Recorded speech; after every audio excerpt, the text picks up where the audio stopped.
DNA मित्रों, DNA में आज हम सबसे पहले उस हत्याकांड को डिकोड करेंगे जिससे पश्चिम बंगाल का सिस्टम हिला हुआ है, जिस हत्याकांड ने एक बार फिर से बंगाल को भयभीत कर दिया है। और इसे लेकर आज हमारे पास आपको दिखाने के लिए, बताने के लिए कई अहम और एक्सक्लूसिव जानकारियां हैं। ये जानकारियां जांच एजेंसियों के भी काम आ सकती हैं। मित्रों, बदलाव के बीच इस वारदात से बंगाल के लोग फिर से डरने लगे, क्योंकि यह हत्या सिर्फ एक राजनीतिक कार्यकर्ता की नहीं हुई है। यह हत्या शुभेंदु अधिकारी के सबसे करीबी की हुई है। उन शुभेंदु अधिकारी के पर्सनल असिस्टेंट की हत्या हुई जिनके बंगाल के मुख्यमंत्री बनने की संभावना सबसे ज्यादा है। बीजेपी के नेता पहली बार बंगाल की सत्ता में आने का जश्न मना रहे हैं। नए नेता के चुनाव और शपथ की तैयारियां चल रही हैं, लेकिन मुख्यमंत्री के शपथ समारोह से करीब 60 घंटे पहले यह हत्या हो गई।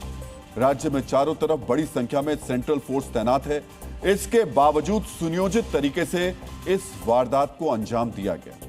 मित्रों, चंद्रनाथ रथ हत्याकांड में अब तक किसी हत्यारे की गिरफ्तारी नहीं हुई है। जांच एजेंसी हर एंगल से इस घटना की जांच कर रही है, क्योंकि इस हाई प्रोफाइल मर्डर केस को लेकर कई तरीके की थ्योरीज दी जा रही है। आज आपको जानना चाहिए हमलावर कितने थे, कौन थे, ये प्लान किसका था, हत्या क्यों हुई और वो GK47 क्या है जिसका जिक्र इस हत्याकांड में हो रहा है। आज आपको पता चलेगा कैसे इस हत्याकांड के पीछे सिंडिकेट और बांग्लादेश वाला एंगल भी सामने आ रहा है। मित्रों, महात्मा गांधी का कहना था कि हिंसा का सबसे बड़ा हथियार मौत नहीं, बल्कि उससे पैदा होने वाला भय है। पश्चिम बंगाल में अब उसी भय और आतंक के माहौल को फिर से स्थापित करने की साजिश की जा रही है। कल रात शुभेंदु अधिकारी के पर्सनल असिस्टेंट चंद्रनाथ रथ की हत्या उस समय हुई जब वो कोलकाता से मध्यग्राम अपने घर लौट रहे थे। बाइक पर आए हमलावरों ने 6 से 10 राउंड फायरिंग की। 2 गोलियां चंद्रनाथ के सीने से आर पार हो गईं, 1 गोली पेट में लगी। खबर मिलते ही शुभेंदु अधिकारी मध्यम ग्राम के उस निजी अस्पताल पहुंचे जहां घायल चंद्रनाथ रथ को ले जाया गया था।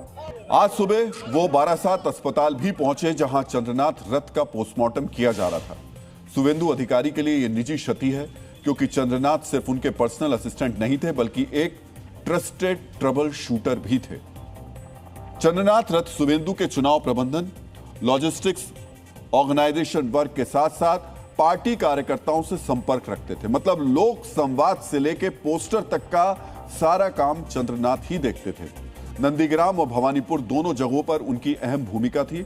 विशेषकर भवानीपुर में जहां शुभेंदु अधिकारी ने ममता बनर्जी को हराया, वहां पर सब कुछ चंद्रनाथ ही देख रहे थे। चंद्रनाथ रथ के परिवार और शुभेंदु अधिकारी का रिश्ता 2 दशक से भी ज्यादा पुराना है। जब पूर्वी मेदिनीपुर में तृणमूल कांग्रेस का विस्तार किया जा रहा था, तब चंद्रनाथ की मां और शुभेंदु एक साथ पार्टी के लिए काम करते थे। शुभेंदु के बीजेपी में आने के बाद चंद्रनाथ का परिवार भी बीजेपी में आ गया था। हमेशा राजनीति के बैकग्राउंड में रहने वाले चंद्रनाथ पर शुभेंदु को पूरा भरोसा था। चर्चा तो यह भी है कि शुभेंदु को बड़ा पद मिलने के बाद चंद्रनाथ को बड़ा प्रशासनिक रोल मिलता, क्योंकि चंद्रनाथ एक सख्त, अनुशासित और अपने काम को लेकर ईमानदार थे। राहरा रामकृष्ण मिशन से पढ़ने वाले चंद्रनाथ रथ 20 साल तक वायुसेना में रहे। वहां से VRS लेने के बाद थोड़े समय के लिए कॉर्पोरेट हाउस में काम किया। यह एक ब्रिज पीरियड था। इसके बाद वो राजनीतिक काम में जुट गए। वायुसेना का अनुशासन और रामकृष्ण मिशन की नैतिकता ने उन्हें बैकएंड ऑपरेशंस के लिए परफेक्ट बना दिया था। 2019 से वो शुभेंदु अधिकारी के साथ थे। यही कारण है कि उनसे शुभेंदु का काफी लगाव था। हम आपको सुनाते हैं कि चंद्रनाथ की हत्या पर शुभेंदु ने क्या कहा। वो बीजेपी का शुभेंदु अधिकारी का एग्जीक्यूटिव असिस्टेंट है और शुभेंदु ने हाल ही जो चुनाव हुआ, नतीजा आया, भवानीपुर में ममता बनर्जी को हराया। यही कारण हो सकता है। सबको टारगेटेड करके किया है और बहुत क्लोज मर्डर है। ये लोग भी पिन पॉइंट किया कहां गोली करने से उसको तुरंत मौत हो जाएगा। ये पूरा प्लान करके किया। ये बहुत स्पेशलिस्ट और खूंखार खूनी है, आतंकवादी है। मित्रों, मार्टिन लूथर किंग जूनियर कहते थे, अन्याय जब किसी अपने को छीन ले तो आक्रोश स्वाभाविक हो जाता है। शुभेंदु का क्रोध वही स्वाभाविक अभिव्यक्ति है। शुभेंदु अधिकारी स्पष्ट रूप से कह रहे हैं कि हत्यारों से पूरा हिसाब लिया जाएगा, लेकिन यहां कुछ सवाल महत्वपूर्ण है। चंद्रनाथ रथ की हत्या क्यों की गई? यह हत्या क्या शुभेंदु अधिकारी को संदेश देने के लिए की गई?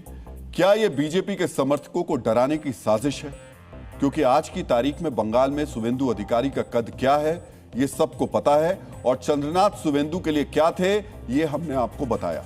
इसीलिए इस हत्याकांड के पीछे के मकसद को लेकर भी अब चर्चा हो रही है। क्या चंद्रनाथ की हत्या राजनीतिक हत्या है या फिर किसी ने निजी दुश्मनी के कारण चंद्रनाथ की हत्या की? मित्रों, जिस सुनियोजित तरीके से घेर कर हत्या की गई उससे इतना तो तय है ये निजी दुश्मनी नहीं हो सकती। भारतीय जनता पार्टी के कई नेता टीएमसी की ओर शक की सुई को घुमा रहे हैं। अब उनके बयान भी सुन लीजिए।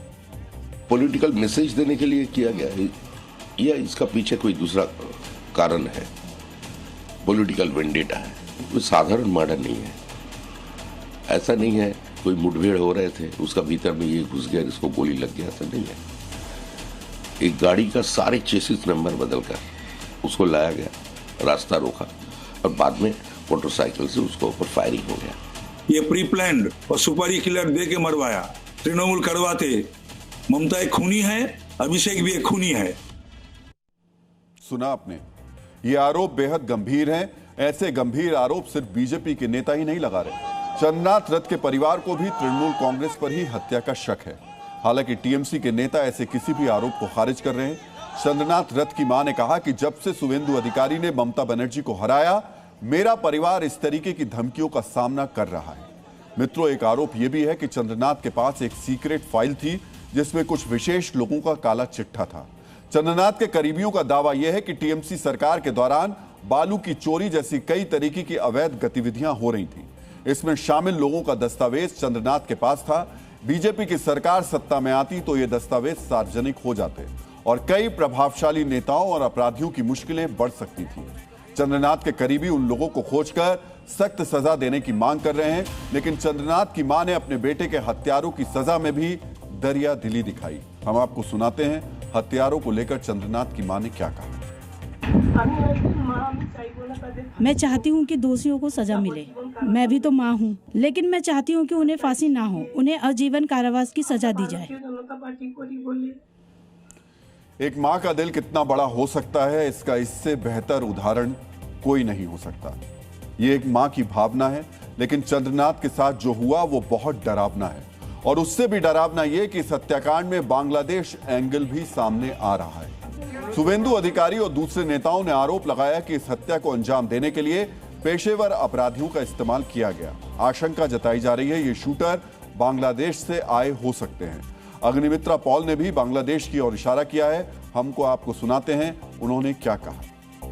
सुनने में आ रहे या जो ओवरहियर कर रहे थे या जो हमको भी समझ में आ रहे कि भवानीपुर में हमारे सीएम ममता बनर्जी जो पराजित हुए हैं उन्हीं का आफ्टर इफेक्ट शायद हो रही है।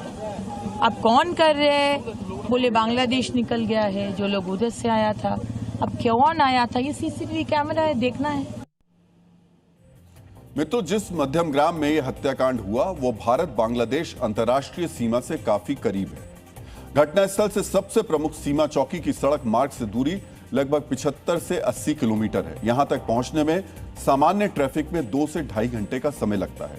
हकीमपुर और स्वरूप नगर मध्यम ग्राम से और भी करीब हैं और इन दोनों जगहों का एक बड़ा हिस्सा बॉर्डर की तरफ खुला है। मध्यम ग्राम जेसोर रोड के पास है जो सीधे बांग्लादेश सीमा तक जाती है। इसलिए शक यह है कि हत्यारे बांग्लादेश से आए हों या फिर बांग्लादेश भाग सकते हैं। मित्रों, इस हत्याकांड का बांग्लादेश कनेक्शन इसलिए भी जुड़ रहा है क्योंकि जब से बंगाल में सत्ता परिवर्तन हुआ है तब से बांग्लादेश के मौलाना और वहां के नेता बिफरे हुए हैं। कोई ममता बनर्जी को उकसा रहा है तो कोई भारत के मुसलमानों को भड़का रहा है। हम आपको सुनाते हैं बंगाल में सत्ता बदलने के बाद बांग्लादेश से किस तरह भड़काऊ बातें की जा रही हैं। गेरुआ दल बीजेपी, ये बीजेपी भारत के मुसलमानों की दुकानों को जिस तरह तोड़ रही है, आप ये भूल मत जाना, अगर भारत के सारे मुसलमान एक हो गए तो भारत के टुकड़े टुकड़े कर सकते हैं। वोट चोर सांप्रदायिक दंगे के लिए बीजेपी जिम्मेदार है। बीजेपी को नकारने के लिए हम आपको बधाई देते हैं। थोड़ी और साहसिक भूमिका निभाएं और दिल्ली के शासन को अस्वीकार करें और पश्चिम बंगाल को एक स्वतंत्र राष्ट्र घोषित करें। 17 करोड़ बांग्लादेशी आपको सहयोग देंगे, समर्थन देंगे, हर तरह से सहयोग देंगे। सुना आपने ममता बनर्जी की हार पर किस तरह बांग्लादेश से आवाज आ रही है, जिस तरह लोगों को भड़काया जा रहा है उससे यह आशंका बढ़ गई है कि शुभेंदु अधिकारी के निजी सहायक की हत्या का एक सिरा बांग्लादेश से जुड़ रहा हो। डीएनए मित्रों, हमारी टीम कल रात से घटनास्थल पर हर एंगल से पड़ताल कर रही है और ग्राउंड जीरो से जो जानकारी हमें मिली उससे इतना साफ है कि चंद्रनाथ को मारने वाले गली के गुंडे नहीं थे, ये प्रोफेशनल शूटर्स थे, यानी पेशेवर हत्यारे थे। ऐसा क्यों कहा जा रहा है, यह समझने के लिए आपको चंद्रनाथ की हत्या का घटनाक्रम ध्यान से देखना चाहिए। मित्रों, चंद्रनाथ की हत्या मध्यमग्राम के दोहरिया में की गई। दोहरिया की जिस सड़क पर हत्या की गई वो औसतन 10 फीट चौड़ी और बीच बीच में यह सड़क 14 फीट तक चौड़ी हो जाती है।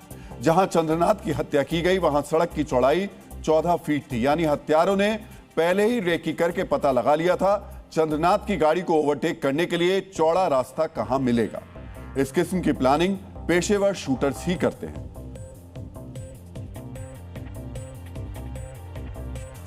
अगर आपको याद हो, साल 2022 में पंजाबी सिंगर सिद्धू मूसेवाला को भी इसी तरह मारा गया था। पंजाब के मनसा में मूसेवाला की गाड़ी को भी ओवरटेक किया गया था। गाड़ी रुकते ही मूसेवाला पर गोलियां चला दी गई थी। इस मर्डर में पेशेवर अपराधियों के शामिल होने का दूसरा सबूत है गोलियां चलाने का तरीका। चंद्रनाथ की गाड़ी को 3 तरफ से घेरा गया था। हमलावरों ने गाड़ी लगाकर आगे जाने का रास्ता बंद कर दिया। चंद्रनाथ की गाड़ी के दोनों तरफ मोटरसाइकिल पर सवार 2 हमलावर आ गए थे, यानी चंद्रनाथ को 3 तरफ से घेरकर मारा गया। इस तरह फायरिंग करके हमलावरों ने यह सुनिश्चित किया कि गाड़ी में सवार टारगेट यानी चंद्रनाथ के जिंदा बचने की 1% भी गुंजाइश ना बचे। मित्रों, जिस तरह चंद्रनाथ रथ की हत्या की गई वो कोई नया तरीका नहीं है। दशकों से अपराधी इसी तरह अपने टारगेट को खत्म कर रहे हैं। पहले सड़क पर भागने का रास्ता बंद करना, फिर चारों तरफ से ताबड़तोड़ गोलियां बरसाना। हत्या के इस तरीके की शुरुआत मैक्सिको के एक गैंग ने की थी। इस गैंग का नाम था लोस जेडास। इस गैंग में मैक्सिको की सेना के पूर्व कमांडो शामिल थे। 80 के दशक में ड्रग तस्कर बन चुके ये कमांडो पहले बाधा लगाकर रास्ता बंद कर देते थे, फिर चारों तरफ से ताबड़तोड़ गोलियां चलाते थे। आगे चलकर ऐसे तरीकों का मुंबई के अंडरवर्ल्ड ने भी इस्तेमाल करना शुरू किया। दाऊद और छोटा राजन की गैंग वॉर में कई अपराधियों को इसी तरह सड़क पर कत्ल किया गया था। सिर्फ दौर बदल गया है, अपराधियों के कत्ल करने का तरीका नहीं बदला है। चंद्रनाथ हत्याकांड में पेशेवर शूटर्स के शामिल होने का एक और बड़ा सबूत है। यह सबूत है हत्या के लिए इस्तेमाल किया गया हथियार। यह हथियार है ग्लॉक 47 पिस्टल। इसी पिस्टल से चंद्रनाथ और उनके साथियों पर गोलियां दागी गई थी। आपको याद होगा, अभी कुछ देर पहले ही हमने आपसे कहा था इस हत्याकांड में GK-47 का क्या कनेक्शन है। यह GK-47 यानी ग्लॉक 47 पिस्टल, हम इसी की बात कर रहे थे। इस पिस्टल की सबसे बड़ी खासियत है फायरिंग की क्षमता। इस पिस्टल में एक साथ 17 गोलियां भरी जा सकती हैं। अगर अतिरिक्त मैगजीन लगा दी जाए तो इस पिस्टल में 33 गोलियां भर सकते हैं। ऑटोमेटिक मोड में यह पिस्टल एक छोटी मशीन गन जैसी बन जाती है। इस पिस्टल से सिर्फ 6 सेकंड में 33 गोलियां दागी जा सकती हैं। इतने छोटे वक्त में 33 गोलियों से अचूक निशाना लगाना, यह काम प्रोफेशनल शूटर ही कर सकते हैं। खास बात यह है कि देखने में यह पिस्टल बच्चों के खिलौने वाली पिस्तौल जैसी लगती है, यानी हथियार की पहचान करना मुश्किल हो जाता है। हत्या के बाद हमारे संवाददाता मौके पर पहुंचे, तब इस हथियार से जुड़ा पहला सबूत जी न्यूज के कैमरे में कैद हो गया।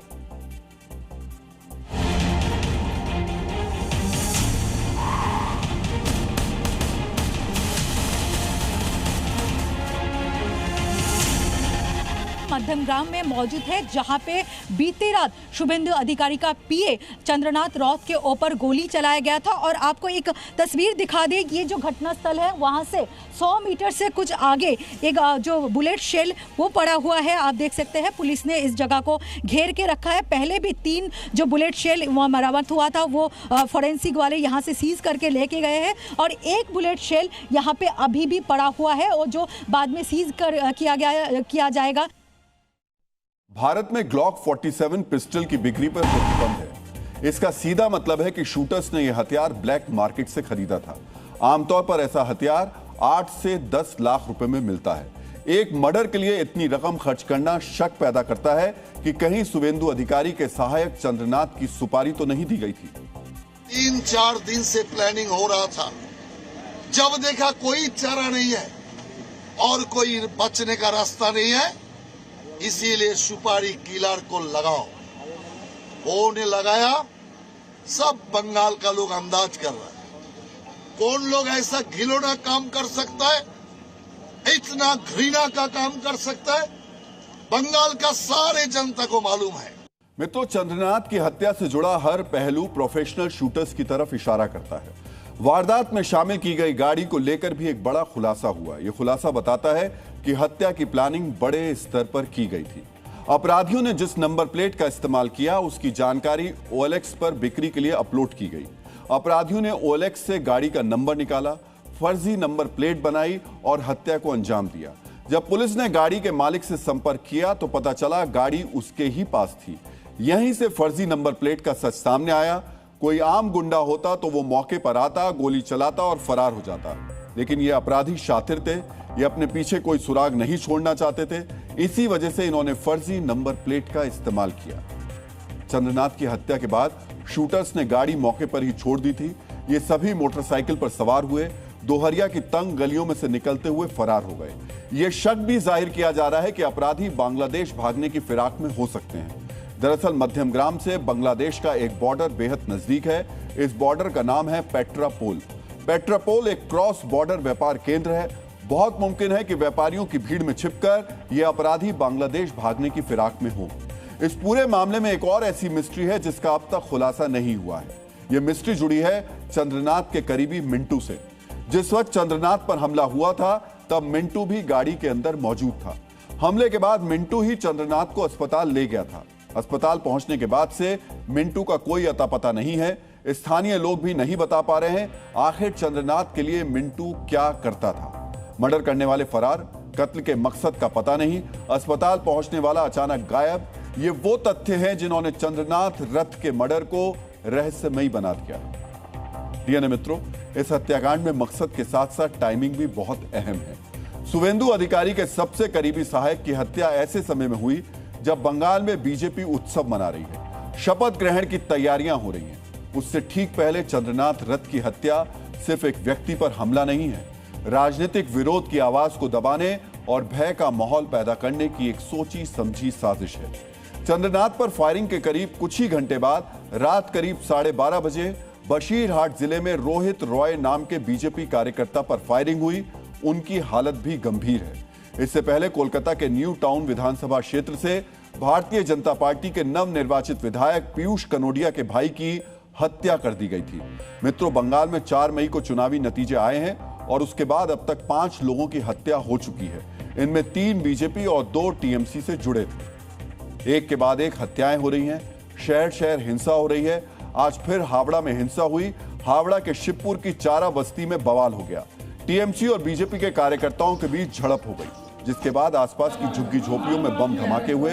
हम आपको सुनाते हैं किस तरह बमों की आवाज सुनाई थी। रुको ना, सर इनका अब्बू कहाँ लेके गए सर इनको? कहाँ लेके गए सर इनको?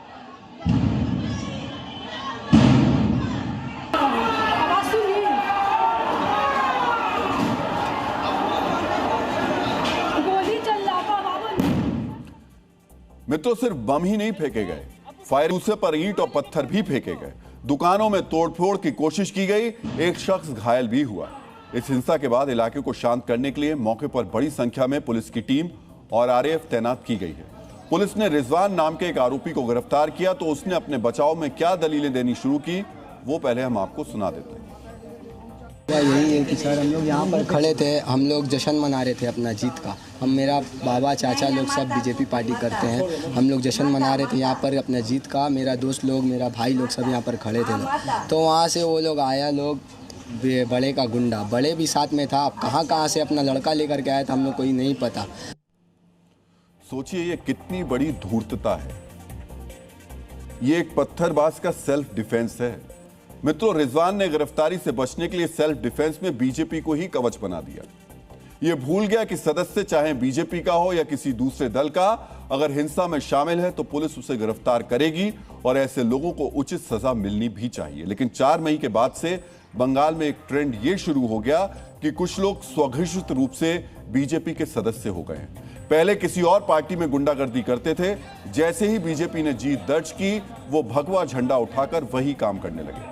बीजेपी ने खुद ऐसे लोगों से दूरी बनाई और सबको सतर्क रहने के लिए कहा है। मित्रों, ऐसे लोग ज्यादा खतरनाक हैं जो विचारधारा का मुखौटा बदलकर हिंसा करते हैं। एक तरफ हिंसा, बमबाजी और दूसरी तरफ घेर कर गोली मारी जा रही है। सवाल यह है, क्या बीजेपी की जीत पर जश्न मनाने वाले और सनातनी झंडा लहराने वालों को डराया जा रहा है? जिस तरह से सनातन में आस्था रखने वाले लोग उत्साहित हैं, जिस तरह से बंगाल भगवामय हो गया, क्या कुछ लोगों की आंखों में वो चुभने लगा है? और उन्हें डराने के लिए क्या इस तरीके का खून खराबा किया जा रहा है? क्या हावड़ा ब्रिज पर जय श्री राम की गूंज और पांडेश्वर ब्रिज पर भगवा झंडा देखकर कुछ लोग विशेष तौर पर परेशान हैं? क्या इसीलिए शुभेंदु अधिकारी के शैडोमैन की हत्या कर सभी सनातनियों को भयभीत किया जा रहा है? मित्रों, ये सवाल इसलिए बहुत अहम है क्योंकि चंद्रनाथ रथ की जहां हत्या हुई, वहां मौजूद कुछ लोग ऐसी ही आशंका जता रहे हैं। जैसे ही खड़ा हुआ ना, पीछे से एक बाइक आया और एकदम चंद्र का मतलब लेफ्ट साइड में, राइट साइड में ड्राइविंग चल रहा था, लेफ्ट साइड में आया, एकदम एक पैर से बैलेंस किया, एक बंदा जो मेरे को दूर से दिख रहा था, बैलेंस किया और सीधा अपना शूट आउट शुरू कर दिया। जब तक वहां पे थोड़ा सा भीड़ लग गया था, ये तो भाग गए थे। ये कितने लोग थे? एक बाइक में एक ही बंदा बैठा हुआ था। मित्रों, पश्चिम बंगाल में राजनीतिक बदलाव हुआ है। वोट से सत्ता बदली है, लेकिन बंगाल की 5 दशक पुरानी रक्त चरित्र वाली राजनीतिक संस्कृति अभी पूरी तरह नहीं बदली है। रिजल्ट के बाद हिंसा का जो राजनीतिक चलन लेफ्ट और टीएमसी की सरकार में पश्चिम बंगाल की रवायत बन गई थी, वो अब पूरी तरह अभी तक खत्म नहीं हुई। डीएनए मित्रों, 4 मई को चुनाव परिणाम के बाद से बंगाल अलग ही रंग में दिखाई दे रहा है। वहां हरा रंग उतर रहा है और भगवा रंग चढ़ रहा है। लेकिन केरलम के चुनावी नतीजों के बाद वहां हरे रंग का जोर दिखाई दे रहा है। जो केरलम पिछले 10 वर्षों से लाल रंग में रंगा था, जहां कम्युनिस्ट झंडा नजर आता था, वहां इंडियन यूनियन मुस्लिम लीग का हरा झंडा हर तरफ लगाया जा रहा है। मित्रों, जीत के बाद विजय जुलूस के नाम पर मुस्लिम लीग के समर्थक सड़कों पर अपनी धौंस दिखा रहे हैं। कोझिकोड के कुडवल्ली में मुस्लिम लीग की जीत के बाद वहां की सड़कों पर सिर्फ हरे रंग के झंडे दिखाई दे रहे हैं। जीत के जोश में पार्टी कार्यकर्ता सड़कों पर हुड़दंग मचा रहे हैं। मुस्लिम लीग के कई कार्यकर्ता महंगी महंगी गाड़ियों पर चेहरा ढककर कैसे हंगामा कर रहे हैं, वो भी आज आपको देखना चाहिए। 2 अलग अलग तस्वीरें हैं। बंगाल में पुल भगवामय है और केरलम में सड़कें हरे झंडे से लैस हैं। वहां हिंदू देवी देवताओं की तस्वीरें जहां लगाई जा रही हैं, भगवा झंडे लगाए जा रहे हैं बंगाल में, और केरलम में मुस्लिम लीग का हरा झंडा लहराया जा रहा है। सड़कों पर उत्पात मचाया जा रहा है। बिना अशोक चक्र का तिरंगा जैसा झंडा लहराया जा रहा है। ये तिरंगे का भी अपमान है। मित्रों, ये सब उस केरलम में हो रहा है जिसे देश का सबसे साक्षर राज्य कहा जाता है। ये सब होने की सबसे बड़ी वजह है केरलम का नतीजा। मुस्लिम लीग ने इस बार सबसे ज्यादा 22 सीटें जीती हैं और इस तरह वो कांग्रेस और सीपीएम के बाद तीसरी सबसे बड़ी पार्टी बन गई है। यहां तक कि सरकार चलाने में भी उसकी बड़ी भूमिका होगी, क्योंकि कांग्रेस को अपने दम पर बहुमत नहीं मिला है। सत्ता मिलने की हनक में मुस्लिम लीग के समर्थक अब सड़कों पर ही शोर शराबा मचा रहे हैं। यह सब उस वक्त हो रहा है जब नई सरकार ने कमान संभाली भी नहीं।